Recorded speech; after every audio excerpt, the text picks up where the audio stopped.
Ce message risque de réveiller le premier concerné, Riyad Mahrez, ainsi que toute la planète foot. Pep Guardiola ne le respecte pas et tous les Algériens sont énervés comme jamais. Mais Mahrez, lui, a l'air de l'accepter et ne se rebelle pas contre son entraîneur comme a pu le faire Raheem Sterling contre Wolverhampton quand il l'a sorti, ou Agüero, voire De Bruyne. De nombreux spécialistes, dont des anciens joueurs, ont réagi en disant qu'ils ne comprenaient pas la philosophie de Pep Guardiola, ni ses choix complètement délirants de mettre un gamin de 18 ans, Phil Foden, à la place du champion d'Afrique en titre, champion d'Angleterre et meilleur joueur d'Angleterre en 2016. Guardiola a également recruté Ferran Torres, qu'il place sur le flanc droit de son équipe, faisant en quelque sorte comprendre à Mahrez qu'il ne fait plus partie de ses plans. Le plus injuste a été contre Wolverhampton. Pour la première fois depuis sa signature à City, Mahrez a été remplaçant dès le début de saison. C'est là que la colère et l'incompréhension se sont accentuées.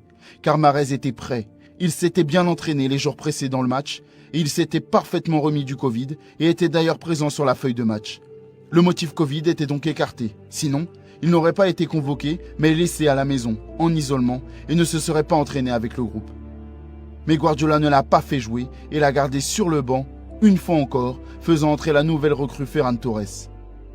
Puis Pep a enfin décidé de faire jouer Mahrez lors de Manchester City-Bournemouth, une rencontre de Carabao Cup sans grand intérêt. La compétition la moins réputée et dont tout le monde se fout, sachant que c'est lors de ces confrontations que les équipes du top 6 anglais font évoluer leur équipe réserve, leurs jeunes, pour les mettre à l'épreuve et reposer les titulaires pour la suite du championnat. C'est Guardiola lui-même qui l'a dit, et Mahrez a été aligné dans cette équipe réserve avec des gamins de 17 ans. Mahrez n'a donc pas joué le match retour contre le Real Madrid en Ligue des Champions, ni contre Lyon, ni contre Wolverhampton, premier et très important match de Première Ligue. C'est un scandale. Guardiola détruit la carrière de Mahrez en lui faisant perdre la vista qu'il avait à Leicester depuis 2 ans. Pourtant, son parcours jusqu'ici est incroyable. Son palmarès aussi. Et je peux fièrement dire qu'en tant que joueur de foot amateur, son jeu et sa manière de bouger m'inspirent. C'est un vrai artiste, un pur technicien. Il n'y a qu'à regarder quelques vidéos sur YouTube ou ses matchs pour s'en rendre compte. Sa 10e place au classement du Ballon d'Or parle pour lui. Le voir jouer est un pur plaisir. D'ailleurs, tous les spécialistes du football partagent cet avis, mais également le fait qu'il est ultra sous-coté alors qu'il est le meilleur joueur de City avec Kevin De Bruyne. Un point noir qui malheureusement fait de lui un joueur sous-coté.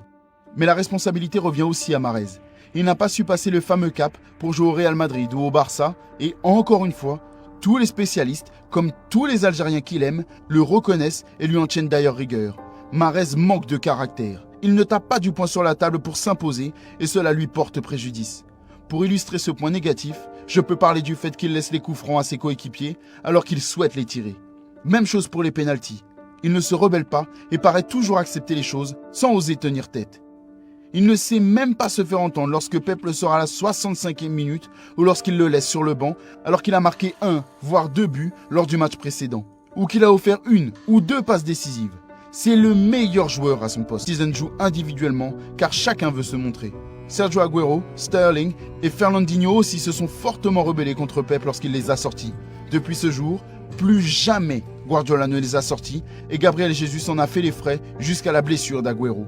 Outre le spectacle que propose Mahrez quand il y joue, de par sa qualité technique hors norme, il sait être décisif, que ce soit avec la sélection nationale ou avec son club, Leicester auparavant ou Manchester City aujourd'hui. Regardez ses stats de la saison dernière avec le peu de temps de jeu que lui a accordé Pep. Il a réussi à faire mieux que Bernardo Silva au poste d'ailier droit. Mahrez est le joueur le plus influent, le plus talentueux et le plus fort de l'équipe d'Algérie. Il évolue aussi au sein d'un top club européen et joue contre les meilleurs. Son talent, ses dribbles, ses buts et ses passes décisives aussi incroyables les unes que les autres font de lui un joueur spécial. Cela reste une énorme fierté de te voir jouer Riyad. Aie confiance en toi, impose-toi, tu en as le talent. Veuillez m'excuser si je me suis mal exprimé, je voulais simplement vous faire comprendre une chose.